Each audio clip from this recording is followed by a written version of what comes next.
श्री स्वामी समर्थ. तुम्हाला जे काही दिसतं ते नेहमी सत्य नसतं.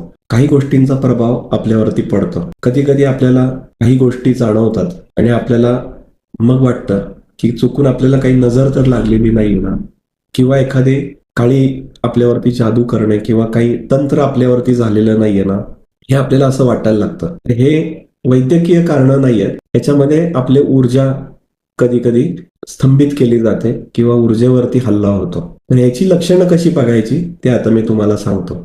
कधी कधी हृदयाचे ठोके वाढतात. तुम्ही शांत बसलाय पण अचानक तुमचे हृदयाची धडधड वाढते आणि श्वास कधी कधी आपला जो असतो तो श्वासावरती आपलं अनियंत्रित होतात. श्वास म्हणजे श्वास एकदम जोरजोरात लागतो.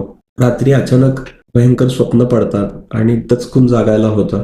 एकटं एकटं राहायला आवडतं या लोकांना आणि त्यांना लोकांपासून दूर दूर पळावं असं वाटतं. खूप राग येतो, प्रचंड राग येतो आणि रागाचा विस्फोट सुद्धा होतो आणि राग नियंत्रणात राहत नाही. नखं जी असतात आपली, त्या नखांचा काळपटपणा वाढतो किंवा नखं तुटायला सुरुवात होतात, केस गळायला सुरुवात होतात, भूक लागत नाही.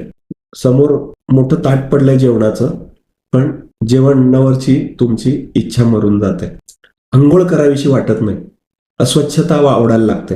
काही किरकोळ सर्दी, खोकला, पडसं, ताप याच्याने अशासारखे वारंवार तुम्हाला आजार होऊ शकतात. ही लक्षणं जर तुम्हाला जाणवायला लागली तर तुम्ही समजून घ्यायचं की तुम्हाला नजर दोष हा दोष लागलेला आहे किंवा तुमच्यावरती काही तंत्र झालेलं आहे. मग हे तुम्ही खूप दिवस दुर्लक्षित करून चालत नाही.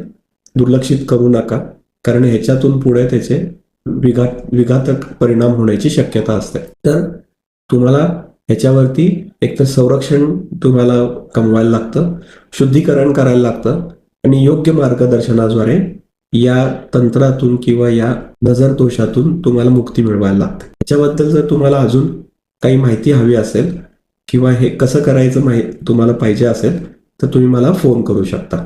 धन्यवाद.